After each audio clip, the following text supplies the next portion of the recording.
Então, boa tarde. Hoje nós vamos ter mais um ciclo de diálogos do projeto Extensão Mulheres e Cidade, e nós estamos convidando hoje a Seniriane Vargas da Silva, que é coordenadora do Movimento Nacional de Luta pela Moradia, o MNLM.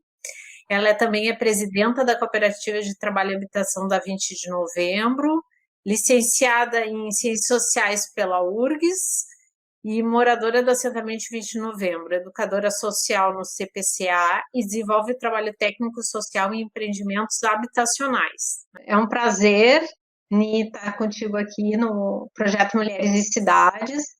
E esse é um projeto de extensão da URGS, né, da sociologia, e a gente vem convidando pessoas da área da arquitetura, dos movimentos sociais, né, essas mulheres que têm um ativismo urbano forte, né? E a tua presença aqui é muito importante para a gente, porque a gente sabe que ser mulher e estar em uma posição de liderança é uma questão fundamental para a gente mudar alguns processos nas cidades, né?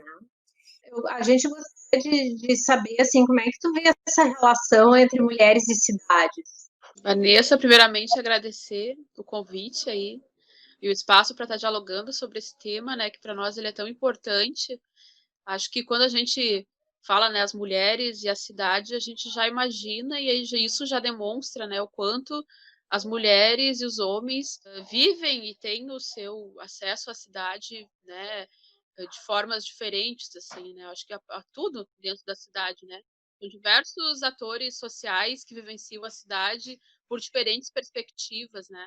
E as mulheres, obviamente, por uma perspectiva também, né, histórica, onde, né, historicamente foi delimitado para as mulheres o espaço privado. Então, essa questão das mulheres acessando a cidade ainda é uma novidade dentro de um contexto histórico assim mais amplo, né?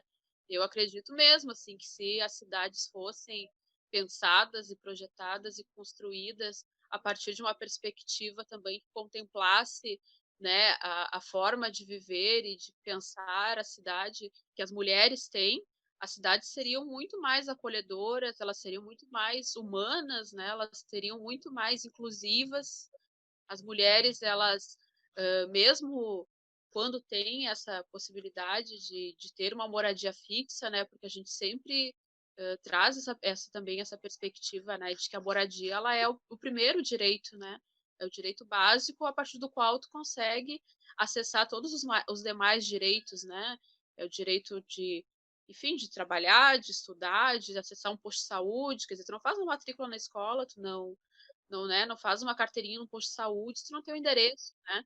E a gente, em processo de ocupação, principalmente, a gente vivencia isso, assim, muito, né? Muito, muito mesmo, assim, no nosso cotidiano, essas dificuldades que as pessoas têm de construir esses vínculos de acesso aos seus direitos e aos serviços públicos necessários, assim.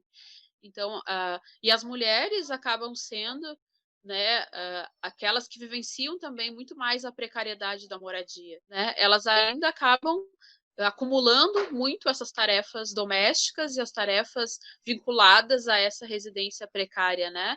Então, é a mulher que vai lavar a louça e a água vai voltar pelo ralo, né? Que vai tentar fazer alguma coisa ali na casa, falta luz, não tem o saneamento básico, que por esse lugar historicamente colocado para a mulher do cuidado da casa e da família, dos filhos, a mulher acaba vivenciando isso muito mais. Esse contexto hoje, mais, né, relacionado a esse momento da questão da pandemia, também que se tornou, né, cômodo dentro de uma perspectiva machista, né, e tal, de que as mulheres acabaram voltando para casa, assim, né? A gente percebe muito isso, que se tinha um casal, quem é que abandonou o emprego para ficar em casa cuidando das crianças, né? E aí também, quando a gente fala em precariedade de moradia, a gente está falando de diversas possibilidades, né? Inclusive a questão da violência, tanto a violência doméstica, né, que ela aumentou monstruosamente durante a pandemia, mas a própria violência sexual que as meninas sofrem dentro de casa, porque muitas vezes, né, são barracos muito precários, muito pequenos, que dormem 5 ou 6 pessoas dentro de uma única peça, né, sem nenhuma privacidade, sem nenhuma estrutura ali que garanta o mínimo de segurança mesmo para essas meninas, né. E quando a gente fala uma perspectiva mais pública, como é comum, assim, né, pelo menos na realidade com a qual eu convivo, as mulheres abandonarem os seus sonhos de estudar, né, ou mesmo de construir uma independência financeira, buscando, né, um trabalho, uma renda e tal, pela insegurança de andar na rua, né, porque um homem anda na rua de uma forma que ele nem imagina todos os medos que uma mulher sofre, né, por andar em ruas inseguras, mal iluminadas, né. Eu saio num horário que no inverno é escuro para ir trabalhar, né. Uhum. Às vezes as mulheres deixam de, inclusive, poder expressar, né, e construir todo o seu potencial por essa cidade que não gera, né, a segurança necessária para que essa mulher possa vivenciar essa cidade também, né. E aí acho que em termos assim de se pensar a questão das mulheres e da cidade, né? Isso passa por diversas questões, inclusive das possibilidades de participação política mesmo, assim. Então, se, né, as cidades foram pensadas, projetadas e construídas, na sua maioria, e gestionadas também, né, por homens, é porque se construiu um processo onde as mulheres, né, de diversas formas, né, como essas, inclusive citadas aí, não conseguem estar ocupando esses espaços também, né?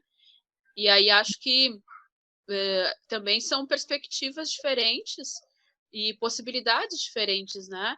Tem uma família, ela já traz junto com ela uma outra demanda, né? No movimento a gente tem a questão da ciranda, né? Se a gente tem mulheres, a gente tem uma demanda de ciranda, né? E é muito louco pensar isso, né? Quando tem homens, não tem uma demanda de ciranda, né? Como se essa preocupação do cuidado fosse apenas exclusiva às mulheres. Mas, claro, é um cuidado que se tem também de garantir que possa se participar, assim, que é muito comum, né?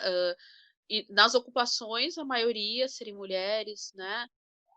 A gente teve exemplo aí na assembleias do orçamento participativo, né, espaços onde são, né, de grande participação ou de participação mais cotidiana, as mulheres são maioria.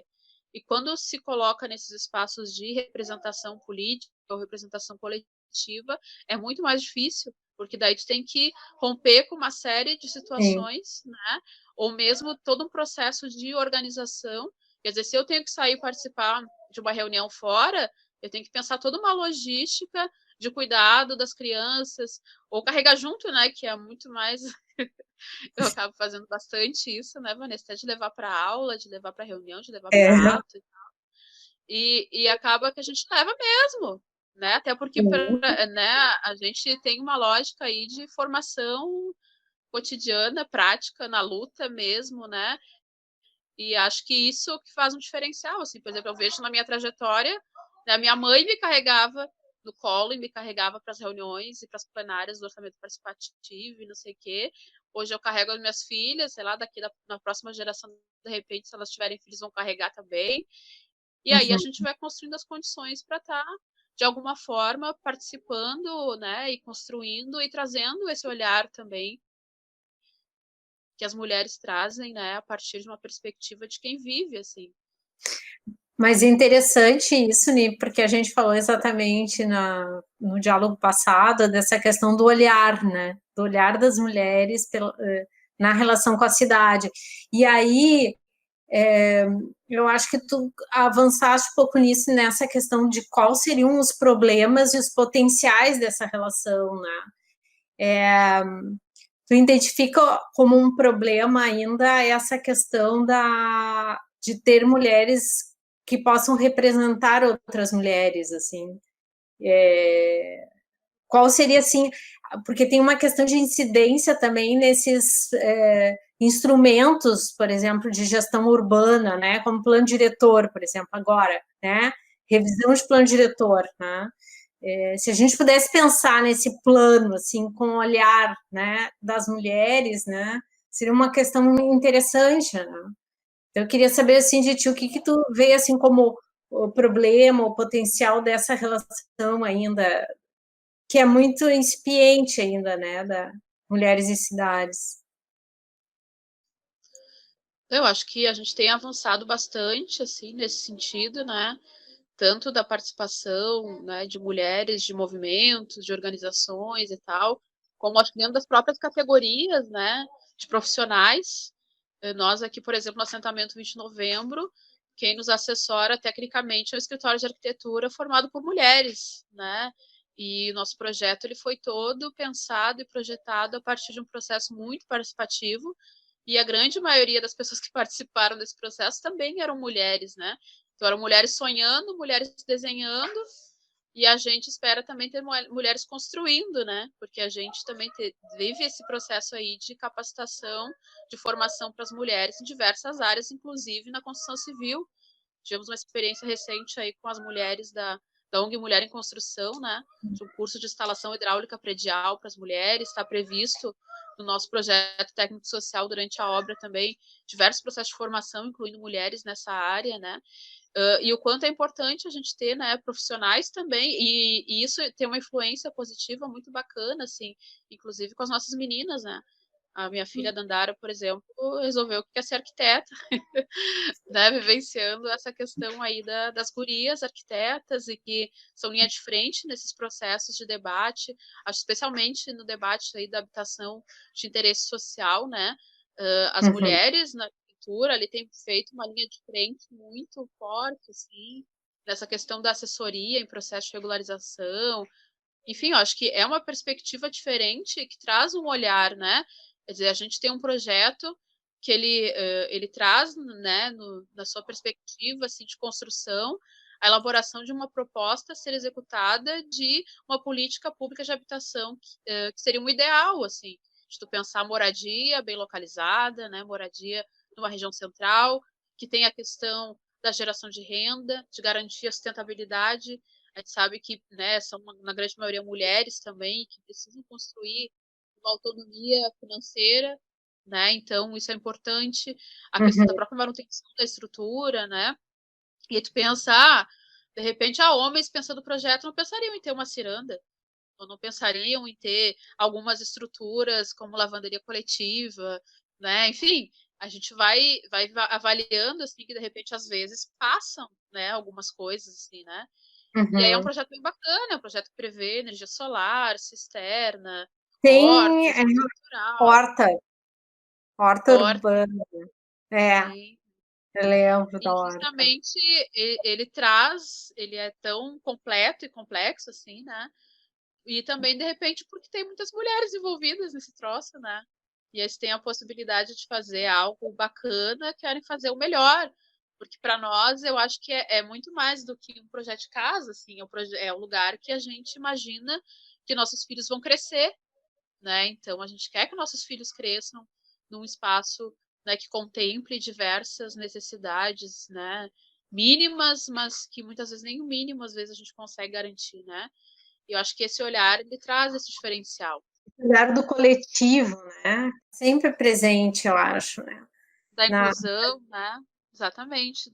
De e essa perceber questão como da alimentação saudável também, né? Porque tu vê a horta orgânica, né? então, se a gente teoriza, né, uma forma diferente de gerar renda, por exemplo, né? A gente sabe que tem muito esse lance aí de empreendedorismo individual, né? Então a gente trabalha uma perspectiva de geração de renda coletiva através do cooperativismo, da autogestão, do trabalho solidário, né, da divisão igualitária do resultado do trabalho, né? E isso é um diferencial bem importante assim quando se trata de mulheres que dependem muito dessa renda também, né?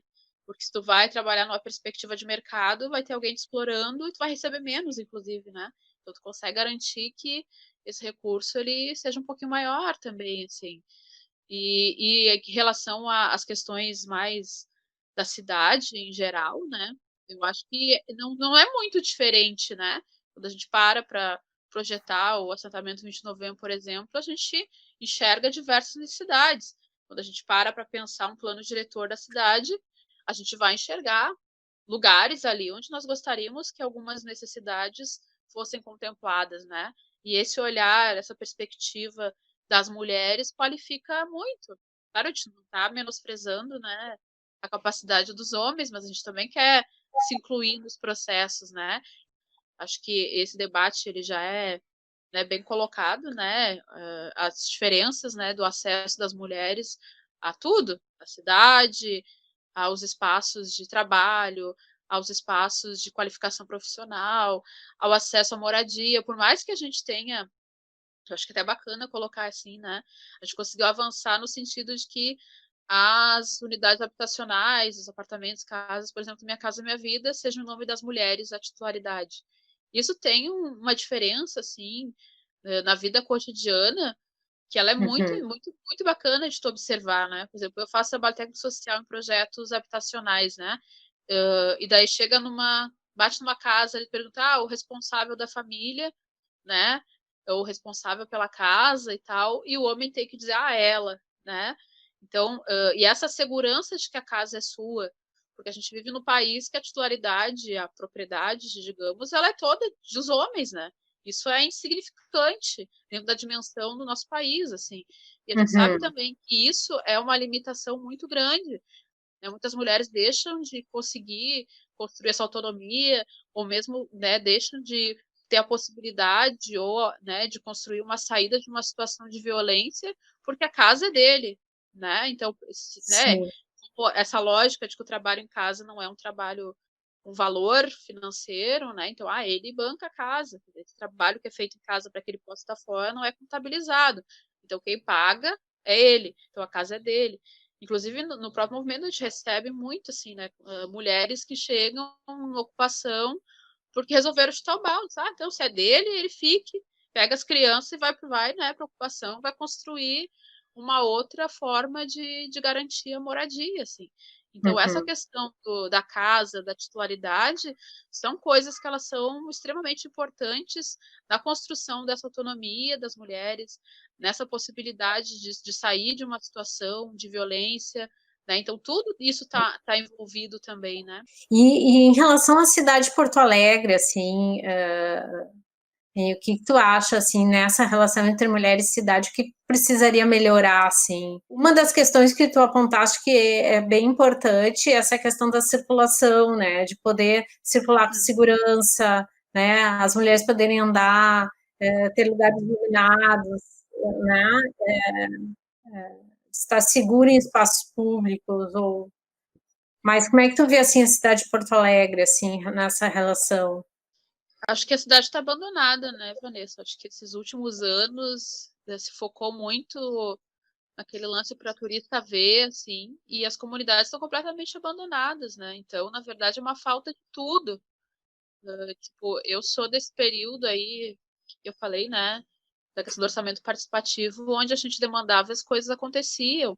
Então, eu circulo por regiões, né, onde eu cresci, tenho uma vivência, onde nós conquistamos, por exemplo, saneamento básico, há, sei lá, 15, 20 anos atrás, e isso já está defasado. A gente não avançou absolutamente nada em questão de regularização fundiária, né?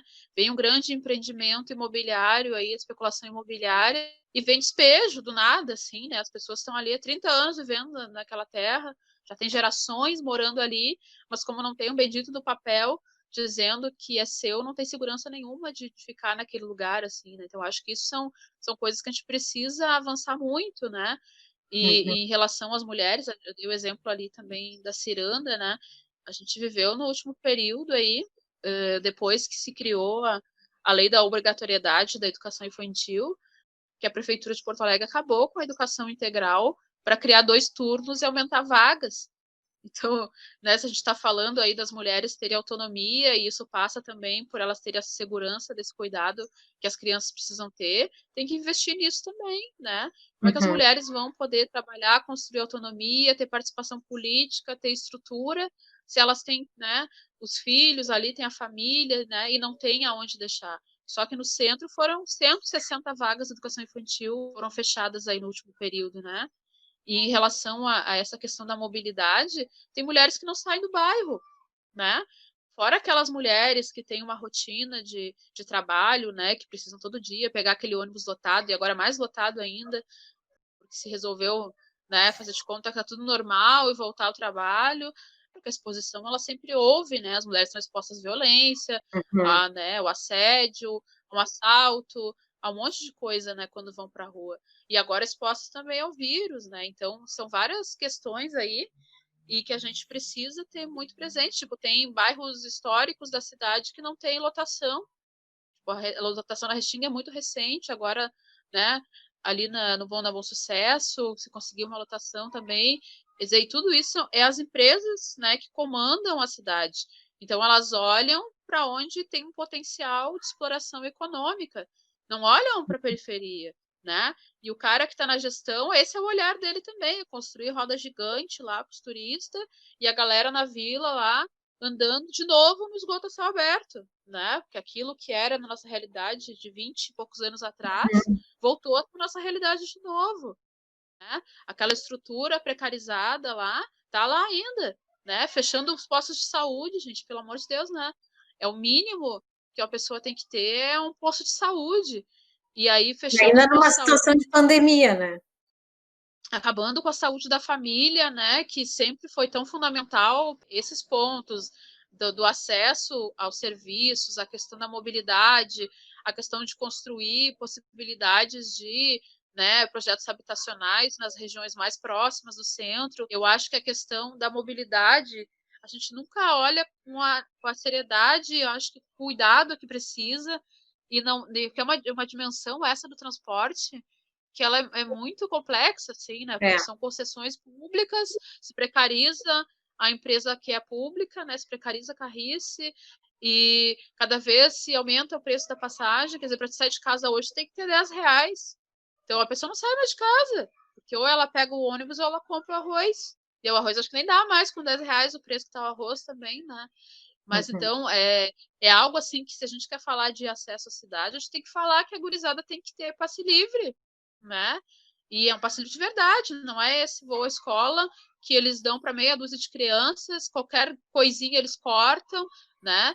É um passe livre que dê possibilidade também de uma formação e de um acesso à cidade, de um acesso aos espaços culturais, acesso aos espaços de lazer, acesso à biblioteca pública, enfim, a cidade Uhum. como um todo, assim. A gente viu nesse período aí um grande investimento, né, de recurso em produção de moradia, né, se constrói empreendimentos enormes dentro de uma região sem nenhuma estrutura, sem equipamentos suficientes, nem para quem mora já, né, tu cria ali um negócio, larga as pessoas dentro e se virem. Agora a gente deu a moradia, né? Então tá resolvido o problema da tua família, então tu não vem reclamar, né? E se vender, tu é um criminoso ainda, né? Tipo assim, se teus filhos estão passando fome, né? Se tu não conseguiu levar tua carroça lá para seguir trabalhando, se lá onde tu morava, lá na ocupação, não sei aonde, na vila, tinha a vizinha da tia, não sei quem cuidava teus filhos, agora tu não tem mais, então tu não tem o que fazer, tu precisa trabalhar, não tem com quem deixar, não tem creche, te rala, o problema é teu, né? Porque a política habitacional ela está limitada a isso, é aquele quadrado, né? Te coloca dentro daquele quadrado, tu assume uma dívida, né? E te vira. É bem isso, assim, né? Então, quando a gente pensa a política habitacional e quando a gente pensa projetos para famílias de baixa renda, tem que pensar todo um contexto, né? Não são pessoas que sozinhas vão conseguir dar conta de pagar um plano de saúde, de pagar um transporte escolar, né? O que acontece? As pessoas têm a moradia garantida, elas perdem o acesso à cidade, porque essa moradia é construída em lugares extremamente distantes, e ela perde o acesso a diversos outros direitos, porque essas estruturas, elas são, como eu disse, largadas lá, né, como uma nave espacial que tu largou lá no meio do negócio, e aí tu fica perdido, tipo, né? Sim. É que nem pegar, né, a comunidade daqui da Chocolatão, largar lá no Morro Santana e dizer, ó, sobrevivam aí, quando todos os laços de sobrevivência daquela população eram o centro. E então, essa possibilidade de construir moradia nas regiões, né, intermediárias, as regiões mais centrais, cadê a política aí de desapropriar esses imóveis que estão há 20 anos fechados aí, né, valorizando, especulando, né? E o nosso dinheiro que era para ser investido lá na vila, como eu disse, lá no saneamento básico, no asfalto, não sei o quê, está sendo investido aqui no centro, valorizando esses imóveis vazios, enriquecendo mais ainda esse especulador, né? Então, esses imóveis abandonados, eles têm que ser desapropriados, eles têm que ser notificados, eles têm que ser revertidos para a produção de moradia. Regiões como o Quarto Distrito aqui, que tem um potencial imenso, né? E a gente sabe que tem Sim. aí escolas sobrando vaga para poder estudar, né? A gente sabe que é perto do centro, possibilidades de trabalho, de gerar renda, de acesso a serviços, de tudo mais. Mas então tá. Eu acho que é isso. Eu acho que falaste umas questões super importantes, assim, sobre essa questão da moradia e ter cidade, né? Ou seja, porque a moradia em si, ela só, né, não basta, né? E eu acho que a mulher, ela tem essa questão de que ela olha o contexto de uma forma mais ampla, né? Porque ela circula mais. Então, todos esses elementos que tu trouxeste aqui é um olhar sensível, humano, né? De mudança, assim. Achei muito interessante mesmo. Eu gostaria de te agradecer, assim, né, por estar aqui com a gente, né? E pela tua contribuição para esse debate, que eu acho que é muito importante. E a tua contribuição sensível, assim, de um lugar de uma mulher que está na frente desses processos, né? Então tem toda a propriedade para poder falar deles, né? Então é isso. E obrigada pela tua presença. Então, Vanessa, agradeço, né, mais uma vez aí pelo convite. Acho que a gente tem muito ainda a avançar dentro dessa pauta e as cidades, né, precisam valorizar muito mais, né, as mulheres e as possibilidades, né, de poder desenvolver todo esse potencial que as mulheres têm e por esse formato que a cidade tem, pela forma como ela é pensada, acaba excluindo essas mulheres de todos os processos, inclusive o próprio processo de participação, de controle social. Então, acho que também estou de parabéns aí pela iniciativa, né, de estar trazendo esse tema e também estar trazendo esse olhar de movimento social, assim, para dentro da universidade, que todo mundo poder compreender os fatos a partir de diferentes perspectivas. Então, valeu, Vanessa, um abraço. Obrigada, Ani. Um E até a abraço. próxima, então. Até a próxima.